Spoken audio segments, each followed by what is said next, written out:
Assalamualaikum warahmatullahi wabarakatuh. Saya Citra Lestari dari Program Studi Pendidikan Guru Sekolah Dasar Universitas Trilogi akan membahas tentang model-model pembelajaran dan teori-teori belajar yang mendukungnya.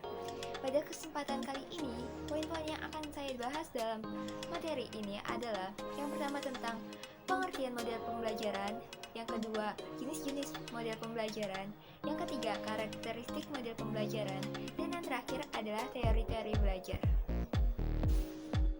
Yang pertama tentang pengertian model pembelajaran. Menurut Agus Sufrijono, model pembelajaran ialah pola yang digunakan sebagai pedoman dalam merencanakan suatu pembelajaran yang berada di kelas maupun tutorial. Nah, dalam pengertian secara umumnya, model pembelajaran adalah bentuk pembelajaran yang sudah dirancang dari awal hingga akhir dan disajikan oleh guru dengan khas. Yang kedua tentang jenis-jenis model pembelajaran. Pada poin ini saya akan menjelaskan 4 jenis model pembelajaran. Yang pertama, pembelajaran kooperatif. Pembelajaran kooperatif adalah kegiatan belajar yang dilakukan secara berkelompok agar dapat saling bekerja sama untuk menyelesaikan suatu persoalan masalah, mengkonstruksi suatu konsep atau inquiry. Yang kedua, pembelajaran kontekstual. Pembelajaran kontekstual biasanya diawali dengan tanya jawab lisan yang dilakukan oleh para guru kepada para peserta didik terkait tentang kehidupan siswa yang akan dikaitkan dalam kegiatan pembelajaran tersebut, sehingga dapat memunculkan manfaat dari materi yang akan disajikan. Motivasi peserta didik akan muncul, pikiran peserta didik diharapkan akan menjadi bertambah luas, serta suasana akan terasa kondusif, nyaman, dan menyenangkan. Yang ketiga, pembelajaran berbasis masalah. Pembelajaran ini dilakukan dengan cara guru memberikan suatu masalah kepada para peserta didik agar dapat memecahkan masalah tersebut. Nah, pembelajaran berbasis masalah ini memiliki tujuan untuk mengembangkan dan menerapkan kecakapan yang penting, yaitu pemecahan masalah berdasarkan keterampilan belajar sendiri atau kerjasama kelompok dan memperoleh pengetahuan yang luas. Yang terakhir, Teams Games Turnamen. Model ini dilakukan dengan membuat kelompok peserta didik yang heterogen dan guru memberikan tugas kepada tiap kelompok yang berbeda maupun tidak. Nah, dalam model pembelajaran ini biasanya setelah menjawab hasil soal, tiap kelompok memaparkan tentang jawabannya hasil diskusinya. Jadi akan terasa lebih menyenangkan gitu, kayak seperti suasana kelas itu menjadi seperti sedang bermain. Yang ketiga tentang karakteristik model pembelajaran. Rahmat Widiharto menyebutkan bahwa model pembelajaran memiliki karakteristik atau ciri-ciri tertentu. Yang pertama, rasional teoritis yang logis yang disusun oleh penciptanya. Yang kedua, tujuan pembelajaran yang hendak dicapai.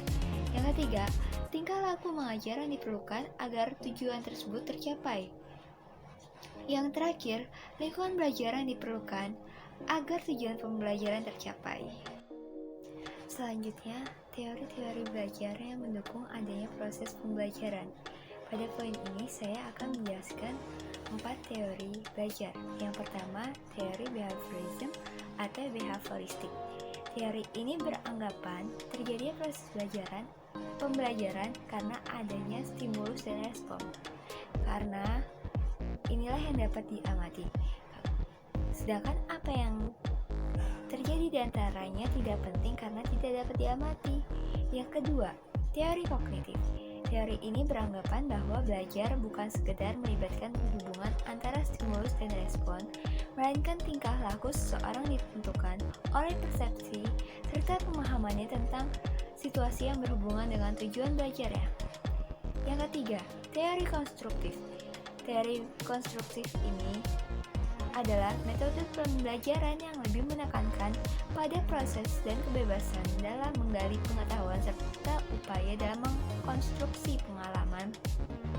Atau dengan kata lain, ini memberikan keaktifan terhadap para peserta didik untuk belajar menemukan sendiri kompetensi, pengetahuan, atau teknologi dan hal yang diperlukan guna mengembangkan dirinya sendiri.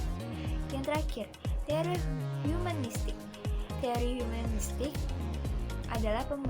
adalah teori yang menganggap pendidik membantu siswa untuk membangun diri sendiri, untuk mengenal diri mereka sendiri sebagai manusia unik dan membantu dalam mewujudkan potensi-potensi yang ada dalam diri mereka. Dan yang terakhir, ada tahap perkembangan kognitif menurut Piaget. Yang pertama, tahapan sensor motorik. Tahapan sensor motorik ini terjadi pada usia 0 sampai 2 tahun yang dimana aktivitasnya masih berdasarkan dalam memanfaatkan indera dan motoriknya dan sudah mulai memiliki gerakan refleks. Yang kedua, tahapan praoperasional. Tahapan praoperasional ini terjadi pada usia 2 sampai 7 tahun. Perkembangan dalam berbahasa sudah mulai berkembang dengan cepat, tetapi belum bisa menalar dan berpikir logis. Yang ketiga, tahapan operasional konkret.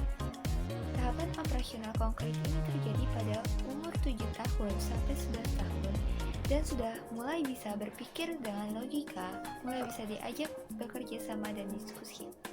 Yang terakhir, tahapan operasional formal terjadi pada usia 11 tahun ke atas. Dalam tahapan ini, rata-rata anak sudah mulai bisa berpikir secara abstrak, konkret, dan bernalar, serta memikirkan masa depan. Sekian materi yang saya paparkan, kurang lebih mohon maaf. Wassalamualaikum warahmatullahi wabarakatuh.